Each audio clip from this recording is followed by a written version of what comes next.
Hello, everybody. Welcome back to another episode of Audio Signals Podcast. This is where we talk about stories, storytelling, and storytellers. And I like to start with my, at this point, signature phrase, which is, we are all made of stories. And I love it. I've done a lot of branding and marketing and advertising. I like to write.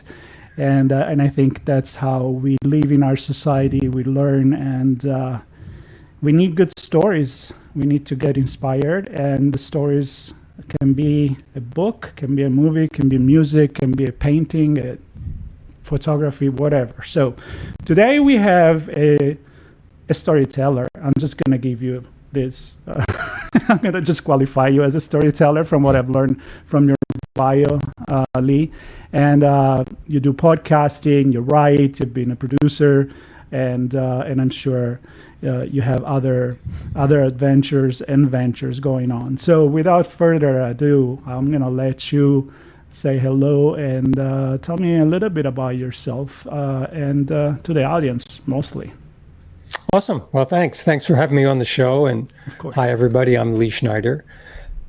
I think this whole journey started when I was about 18 or 19, when I really thought about I wanted to write novels. And it was a kind of a crazy idea because the only novelists I knew were famous novelists. And we had a big library at home, and I would pick out a book, and when I ran out of books in my parents' library, they gave me a account at the local bookstore. And I think when I was around 12, I spent $1,000 in one summer just reading as many books as I could possibly read, mostly novels.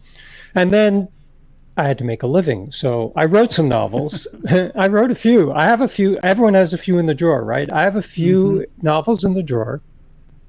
But I went into television writing to have a career, to raise a family, to buy a home. So I worked for Good Morning America and Dateline NBC and ran a production company that did documentaries for Discovery and History and Food Network and many others.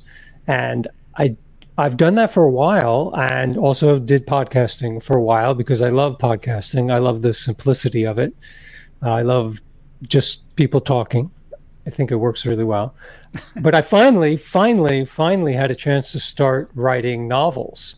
And the issue with that is you actually have to write the novel. What's the old expression is, I love being a writer, it's the writing I hate. And for me, right, you're familiar. For me, finding the juice to keep the writing going in a long form, maybe years long job of writing a novel was the hard part. So I finally found a topic that I really wanted to dig into, and I'm actually writing 3 connected novels about this topic, finding a way to talk about climate change and finding a way to create role models for people in a novel to think about climate change. Yeah. And I definitely like that. And it's funny. I talk a lot with people that are academic, both on this and the other podcasts that I have. And sometimes we end up in the importance of storytelling when you're a scientific educator. And I always bring like Carl Sagan as an example, or many other that are actually really good in fascinating people with stories that inspire. So when I saw what you were presenting, I'm really interested in that because one of the things you mentioned in your bio, I think, is how to stay optimistic in your question, and thing you'd like to talk about, how to stay optimistic when we talk about that, which is definitely a question that I will ask you. But the first one is what I mentioned before we start recording. It's like the catch of the sentence that you resist, which is the title of one of your book, is a science fiction set in the near future for people who don't usually read science fiction. And I need you to explain that. Cool. The idea there is a lot of science fiction and beloved science fiction gets into a very technical stuff. Some science fiction is written by actual scientists, and it's called hard science fiction, and you don't have to know about orbital escape velocities and things like that, but it helps. I decided to write books where the technology was never explained. Different from a fantasy where magic technology is never explained. But I figure we get in our car, we turn it on. If it's electric, it goes. I don't know how that car goes. I don't know how it works. I just, charge it at the charger, or when I run it on gas, I go gas it up. I don't know what happens, really. I kind of do, but I don't.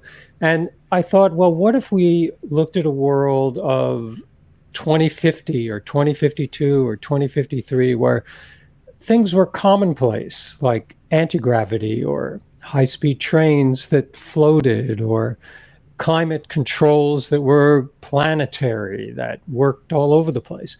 And what if I didn't have to explain that? It was just more about how the people would deal with it, which is really why we read books anyway, and why we go to movies anyway. We don't, I mean, when you see a Mission Impossible movie, you kind of want to know what the gimmick is, and you kind of want to know, like, oh, how did they get that to do that, that flamethrower thing to work?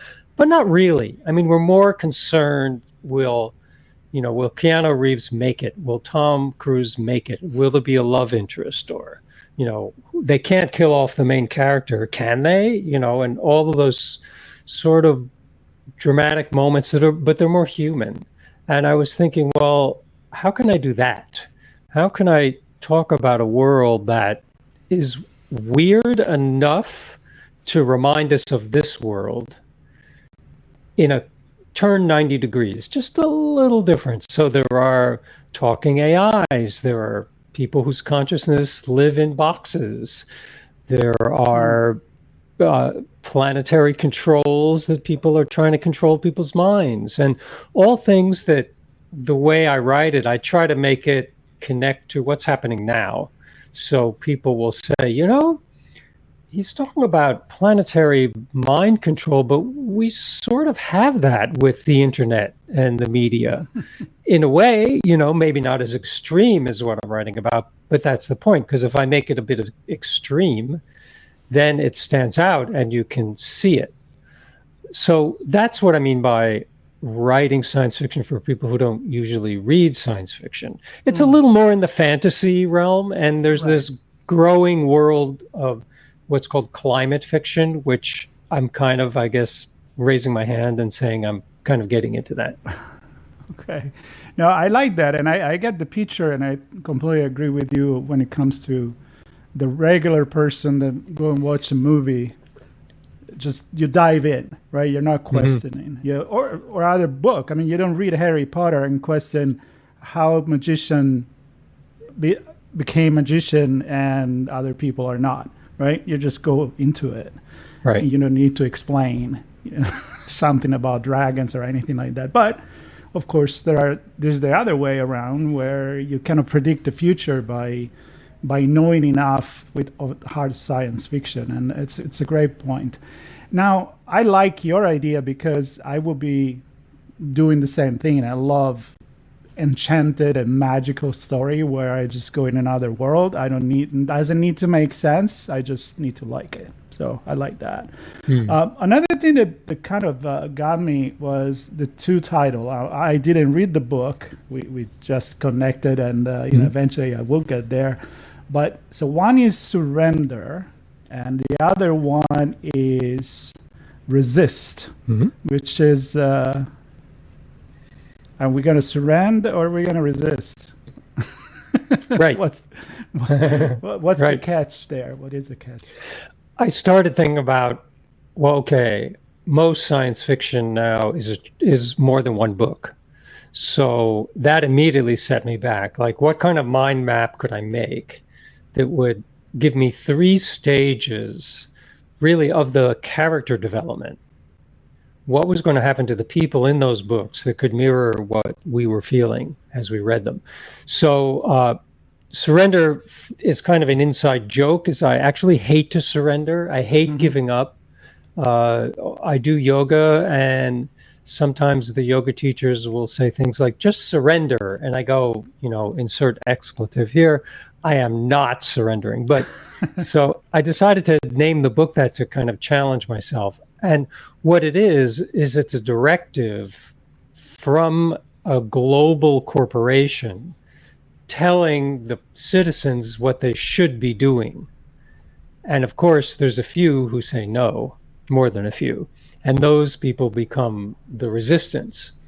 So the first book covers this world. You have to do a lot of world building in a book. And to take the example of the Harry Potter novels, it is magic and it's fanciful, but it has so much integrity. There's so much detail there that you're willing to believe. You're willing to set aside any doubt and go, I'm in. I'm, like you said, right? I'm in. I'm going to do this.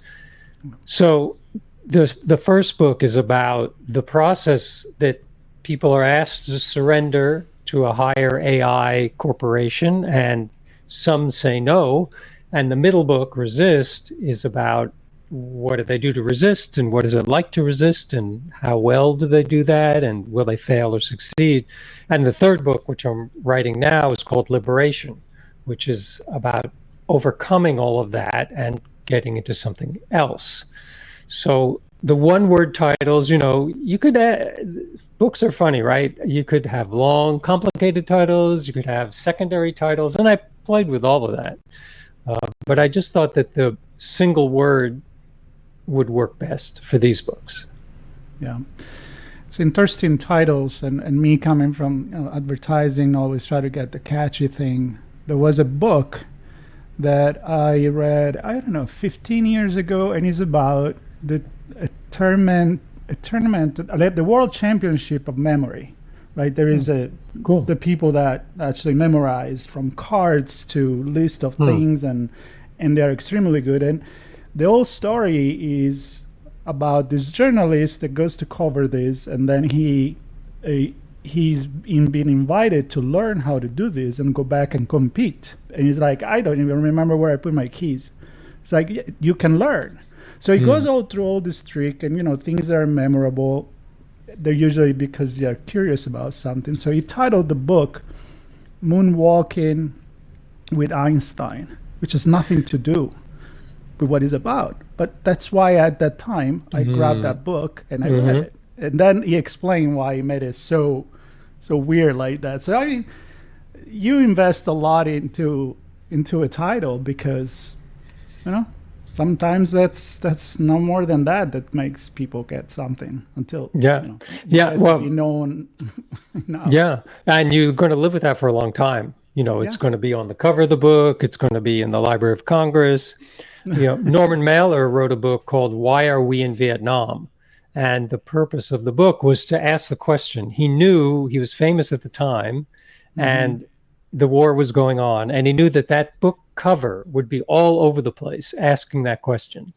And I thought, in a surge of imitative behavior, not that well thought through, I named one of my early novels, My Name is John Coltrane, because I loved the music of John Coltrane, a jazz artist from the late 50s, 60s.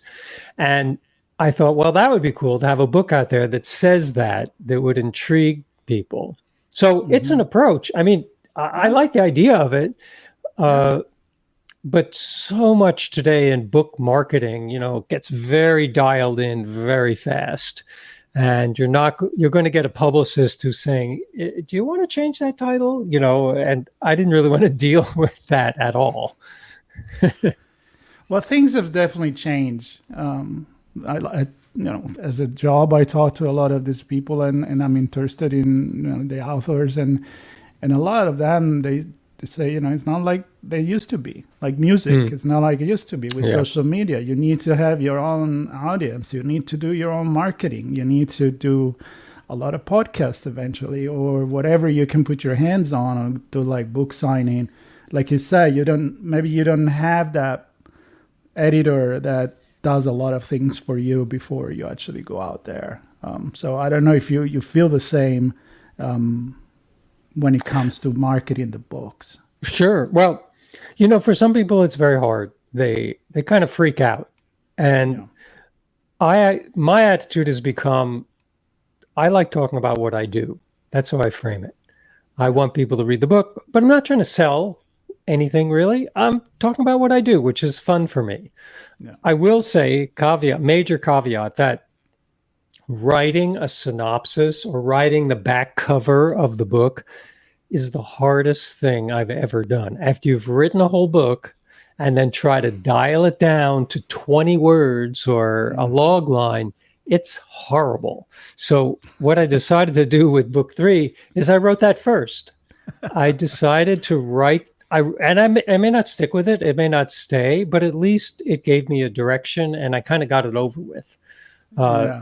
It's also terribly tempting to ask a chatbot to tune up your prose, to write a terrible synopsis of your own book and feed it through and say, punch this up.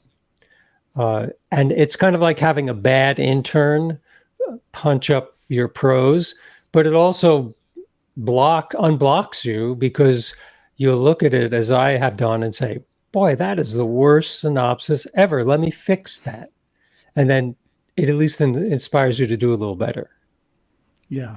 It's like when you pick a title, do you pick it before or after? Like, does it come by itself and then maybe you get to the end of the book or even a short story or an article? I mean, even if you write an article, it's like, do I write the title before and I follow it as a guideline, or do I wait and see? Yeah, exactly. Nowadays you can ask ChatGPT if it actually answers well sometimes, but most of the time I feel like it doesn't. But I mean, I need a framework, so I'll often start with the title, and I'll often, the characters will start to talk to me. It sounds weird, but I'll start to diary in their voices, and people will raise their hands as characters and say, I want a bigger role, or can you put me in this scene? It's kind of like directing a movie where all the actors want more screen time. And I'm open to listening to that. I'll hear them. If anyone ever looked in my diaries, they think I was crazy, because there's all these different voices and people talking in them, and I don't label them. It just says it's just first person. But you have to get into them somehow and let them kind of talk back. So that's my way. So I'm going to ask you a question that I love when I see people doing something, but then, as I often say, we have different lives. When you reach a certain age, at least I look back and I'm like, okay, I've done many things. Mm-hmm. But I feel like if you're lucky, you still stay in that kind of frame, like the creative world or the production world, the entertainment world, even if you wear different hats. From what I can see from the short bio I see of you, I mean, yes, you had the idea to write the book. Then you said, well, maybe I don't make a living with that. I'm going to go do other things. But they were still, it seems to me, in the creative realm. And was that by accident, or it's something that you felt like you drove that for you, for yourself? That's a good question. I think it's inborn. I think you kind of start that way, continue that way, and end that way. I will look, to give 2 examples, speaking of diaries, I'll look in my old notebooks at the things that I've highlighted from 10 years ago. And they're the same things I'm highlighting now, decades later. The same things are knocking around in my head in different forms, but in hindsight, you can recognize them. Right. There was also a period when I got very busy in production where I just couldn't get up at 5 o'clock in the morning before work to try to write a few pages of the book I was working on, or the screenplay. I was writing screenplays. I was doing creative work and I was writing scripts, but let's say just novels or just literature. And I had to stop. I was seeing a therapist at the time, and she said, you just have to stop writing. that kind of thing. Just do your work and try to get more sleep and live. And it was among the worst advice that I've ever had, because I got more depressed and just in a worse mood because I didn't have that creative outlet that I determined. It's different. You can do creative work at work. It's great. I do it and you do it. But what about that crazy idea you have to write a short story or whatever it is, or sing a song? If you have to suppress that because you can't get to it, or you don't have the time, or you don't have a cooperative family because the people who support you around this have to believe in you, and if they don't, it's very hard to fight them, it's going to be unhappy. So I found that it kind of manifests, it kind of shows up, and if you try to stop it, it's going to be bad. You're going to be unhappy. Yeah, I agree. And the other thing is, by doing what you like, also some people say write about what you know. So for example, one of my last episode I recorded is a neurosurgeon that decided then to write a book where he described what neurosurgeons do, but there's also ghost stories, like he sees ghosts, somebody that work in really heavy environment, like emergency room accident, and anyway he built this thing, and it made me think, like, they say write about what you know, but I think you need to write about what you care too. It may not be what you know, because you may have choose a different path. Now, have you always been passionate about the future of this planet? And some people right now is like, this guy is, of course, they're in California, Santa Monica, LA. Of course, they think that way. Right? but it kind of hit me. It's not true. I was concerned. I bought when the Iraq War started by Bush. I went out. I had a small inheritance from my grandmother, and I went out and bought a little Honda Prius because it could go. It could be a hybrid car. So I've had the conviction of it for a long time, but it didn't really. And I'll say, when I worked for NBC in Burbank, there were days where you couldn't go outside, or you didn't want to go outside because the pollution was too bad. So I had an experience. But recently here, and by recently, I mean probably 2018, 2019, we had some fires up north and some here. And the air, you couldn't go outside. I'm a runner as well, couldn't really run. And it started to hit me. Things are really changing. Like, something's happening here. That California is not going to be the land of eternal sunshine and, fun all the time, like a Beach Boys song. Something's happening. And that's really what got me going on to this path and caused me to, it's one thing to start a novel, but actually finish 2 novels and write a third, because I'm on a path here that I see these stories are really worth telling, and I think they're going to matter to people. So writing what you care. Write what you know is a funny thing, because what is the definition of know? I mean, do people know about hobbits? Have you met one? If maybe, maybe. That's the other fun part. Yeah. When you have no boundaries and you want to create an entire world, just go for it. That's what Tolkien did. Right. That I think, yes, no. I mean, if you're going to try to write a story about something that you've never, ever experienced, it's going to be a bit dicey. But when you look at Ursula Le Guin or any of the great science fiction writers, she's been in Arctic places and cold places, but I don't think she's ever been to any of those planets that she writes so convincingly about with such detail. So that's clearly sourcing from another place, an interesting place, a mystical place, but sourcing from another place than what we know. Right. So when you write these books, do you feel like is the story that drives you, or what you want to communicate that drives you? I don't know if it makes sense as a question. Yeah, that makes sense. You got to be careful about getting preachy, and what do I want to communicate? There's some writers who definitely see the book as a medium to get their ideas across. Asimov is a good example. The writing is not always super terrific, but the ideas are absolutely amazing. And that's what he was doing. That's hard because your ideas have to be pretty darn good to carry that. I think it's more story. I mean, we're narrative animals. People love story. People are story, right? To coin a phrase. And we have to experience these narratives and get into people and get into role modeling people. I mean, who hasn't watched some superhero movie or some and pretended to be that superhero in their mind for a minute? Well, that's the story working. We want to be able to enter these stories and these realities. So I think it's story. It just has to be.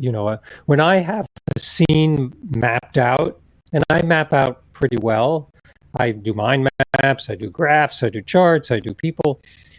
But sometimes, you get those people in the room and it's like actors improving a scene. Sometimes things happen and somebody says something and I'll think, well, that's pretty crazy, but let's run with that. And the whole scene changes. And sometimes I'll have to cut that part out because it's too crazy. But other times it becomes like the best part or something that I have to back engineer to build in to make it make sense.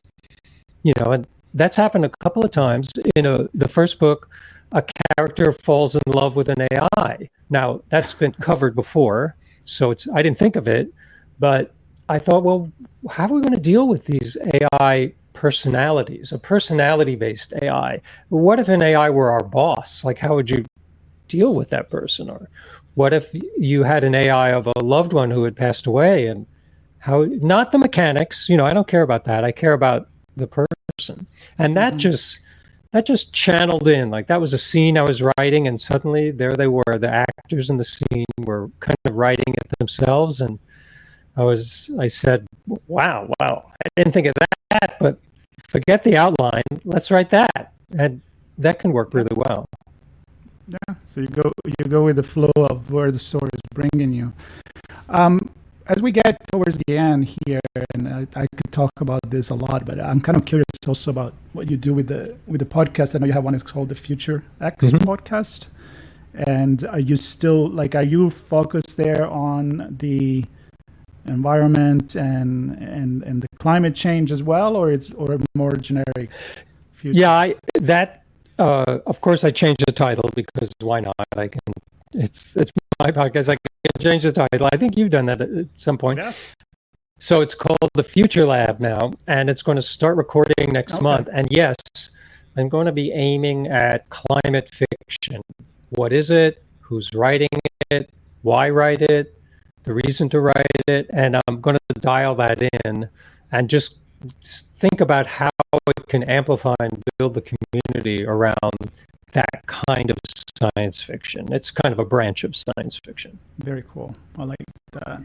So the last part of the interview, normally I'll ask what's next, but you kind of already told me there is a third book. And there sounds to me like a podcast that kind of goes along with that. And I'm going to ask you then, your vision when you write this, it's a way to reflect. I think writing it's a way to help you think. It's like if sometimes I have a conversation like right now, I don't remember everything we said, but when I go and either re-listen or do the transcript, because maybe generative AI helps me with that, but I reread it, I'm like, oh, okay, yeah, we cover all this, and this, and I'm like, that gives me an idea. Maybe I can write a newsletter about it, because there is something that. So as you write this, as you have more conversation on the podcast, are you being optimistic about where we're going? Are you hopeless? And is it changing as you reflect more about it? Definitely changing. There are things about what's going on that do give cause for optimism. I think that, first of all, it's in the mind. It's in the collective consciousness. People are taking the issue more seriously. And there are more people, especially in Europe, not so much here, but thinking about, well, how do we electrify cars? How do we have fewer cars? And people are giving a lot of good thought to that, and how do we build cities, or how do we modify the cities we have so we're better partners with the planet? The problem with humans, there are many, but one big one is we haven't been really great partners with other species. We've basically gone in there and leveled the place, or taken over, or, to coin a phrase, put up a parking lot. And that's got to end. The planet is not going to put up with it any longer. And we're going to find that we need to cooperate with other species. We need to connect with our environment in a way that's not so destructive, even though it might feel good, and even though it's kind of macho, and driving really fast in a car might be fun, but it feels like the consciousness out there, the way people are thinking, is changing. And of course that has to come first, right? Before there's a electric car with a super long range, or before there's a really walkable city, or any of that, people have to start thinking differently about it, and I think they are. So that's the reason for the optimism. I agree with you. I mean, unfortunately, we are made in a way that we always have to. If you can tell somebody, don't touch that candle, the flame, because you're going to burn yourself, and you need to touch it so that you can prove it. But as human, we could just project, and some do. But I feel like we're at a point that actually it has become, unfortunately, very tangible. All of this. I mean, we see it outside, but there's been people that has been telling us this since the 50s. So that's right. And I think the importance of telling the right stories and use fiction to actually talk about reality. I think is a beautiful thing. Yeah, I love it. Cool. I love it. So I really enjoyed our conversation. I'm definitely going to check your podcast as well. Are you going to start it soon? The new one, the lab? It'll start. We're recording starting next month, and you know what it's like. I hope maybe in September we'll get the episodes out there. I'm debating. The usual podcasters debate whether I put them out as I record them, or bank a bunch and put them out at a regular cadence. I like to put them up when I record it, if I have time. But that's me. I'll just record more. I don't care. But please, when you do that, let me know. I'm gonna have you on my other show, Redefining Society, where we talk about technology and society, and that would be a cool conversation. I really enjoy these, and I wish we had more time. But I told myself more than 35 minutes, people are just not gonna listen. So pretty true. I like to drive there unless it's a panel or something with 4 or 5 people on the show. Yeah. So thank you very much, Lee. You're welcome. And there'll be, of course, you know it, and the audience know it. There'll be notes, and there'll be links to your website, to your Amazon, and anything you want to share with me, where they can buy the book. And for everybody else, just subscribe, stay tuned. There are more stories coming from Audio Signals, as we are all made of stories, and I love to talk. I'm Italian. What can I do? Thank you very much, everybody. Thank you, Lee. Thank you so much. It's a pleasure.